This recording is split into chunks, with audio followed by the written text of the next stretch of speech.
The loss of two officers in a deadly shooting is taking its toll now, not just on the families, but also on the El Monte community. That's right, Pat. A growing memorial stands as a tribute to their service and sacrifice. KCAL9's Lauren Pozen live in El Monte tonight with the impact of this tragedy. Lauren. You know, heartbreak, that is the one word to describe how this community is feeling right now. And you can see some of that grief behind me. Within the last hour, this crowd of people, they've shown up here. I see they've lighted some candles here as well, here to pay their respects to these fallen officers. And this memorial, it stretches nearly the entire length of the police station. They gave their all. They gave their sacrifice. And it's painful. Kimberly Granados is one of the hundreds of people who have come to the El Monte police station in the last couple of days to mourn the deaths of officers Corporal Michael Paredes and Officer Joseph Santana, who were killed in a gunfight Tuesday. Granados' late husband worked for the CHP. These guys have a hard job. They come out here, they risk their lives.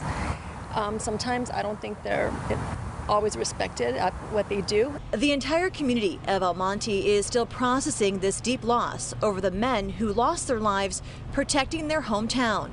The city canceled two of its events, the farmers market and dine-in movie night.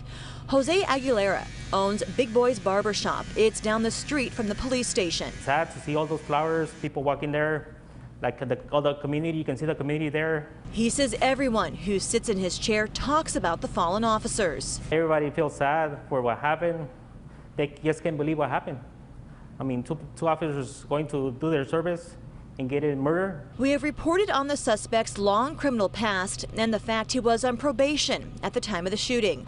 While the case is still under investigation, mourners say they will remember the officers as heroes. I felt bad because I believe that these police officers, you know, they just want to wake up and do their job, you know, and come home to their families.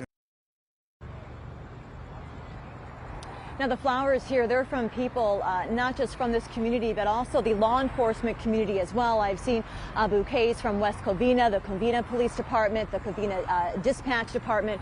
So everyone here wanting to pay their respects to these officers. Now, on Saturday, there will be a community vigil right here outside the police station at 7 o'clock. I'm told everyone is welcome to come and pay their respects. Reporting live in El Monte, Lauren Pozen, KCAL 9 News. Thank you, Lauren.